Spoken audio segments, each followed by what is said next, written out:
Pressure on Theresa May to step down has reached new levels after the resignation this evening of Andrea Leadsom, Leader of the House of Commons, who said she no longer believed the government's approach would deliver Brexit. Ms Leadsom's decision is the latest reaction amid a Conservative backlash against Mrs May's Brexit plan.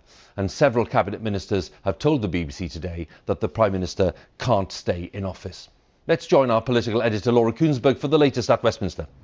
Hugh, 24 hours ago, it felt like Theresa May's publication of her new Brexit plan had made things worse. And my goodness, they have made things worse, very much worse. With the resignation from government tonight of one of her crucial Brexiteers, Andrea Leadsom, the Leader of the House, who is due to put forward that new Brexit plan to MPs tomorrow, but simply seems not to have been able to face it, making her own individual decision to quit tonight, bringing yet more instability to what's left of the government. Not just this morning, but for many mornings. Andrea Leadsom's had doubts on her mind about the Prime Minister's version of Brexit. Well, I'm looking very carefully at the legislation today as Leader of the Commons. That's my job, and making sure that it delivers Brexit. Thanks very much. For this Eurosceptic, a less cheery goodbye from government tonight. In her letter to Number 10, Ms Leadsom wrote, "I do not believe we will be a truly sovereign UK through the deal. A second referendum, now held out as a possibility by the government, would be dangerously divisive." And criticising colleagues who'd been on the other side of the debate, she said there'd been a complete breakdown of collective responsibility.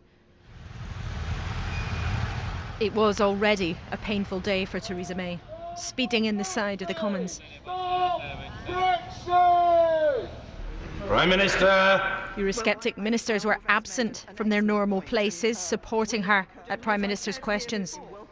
Then watch, that's Andrea Leadsom walking in more than half an hour late, having been with other Brexiteers who have fears about Theresa May's version of Brexit.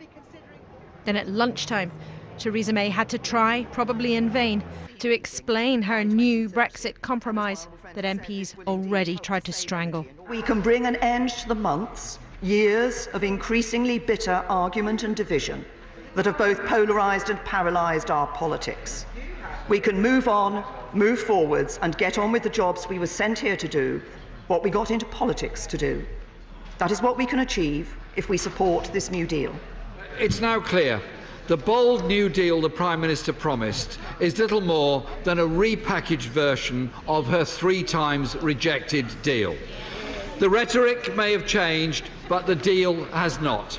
This government is too weak, too divided to get this country out of the mess that they have created. Look how empty the place was, though. It's almost as if no one is really listening anymore. In proposing this folderol, is she going through the motions, or does she really believe in it? This deal is dead. Stop this charade and let's get on with putting the decision back to the people once and for all. The country decided to leave the EU. It's as simple as that. The British people voted to leave. I have been trying to leave the European Union. I am looking forward to voting a 4th time to leave the European Union in the withdrawal agreement bill.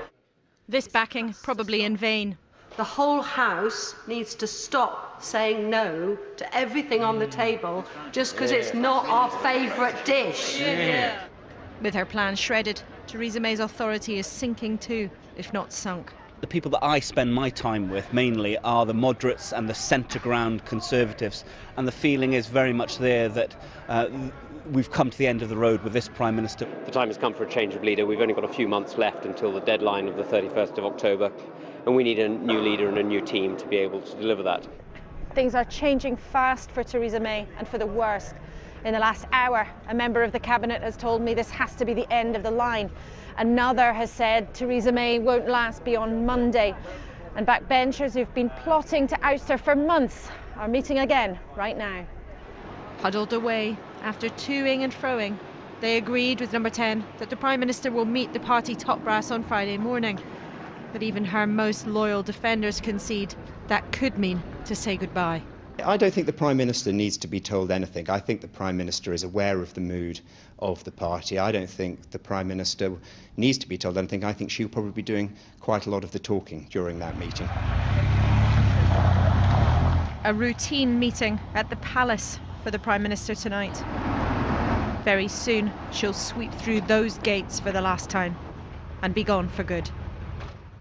Well, Laura, just on your last point, how long do you think then can the Prime Minister hold on to office, given the fact that these calls for resignation are coming from every wing of the party? Well, things are extremely shaky, Hugh. Number 10 is adamant speeding up her departure wouldn't change anything. There's nothing going to happen soon.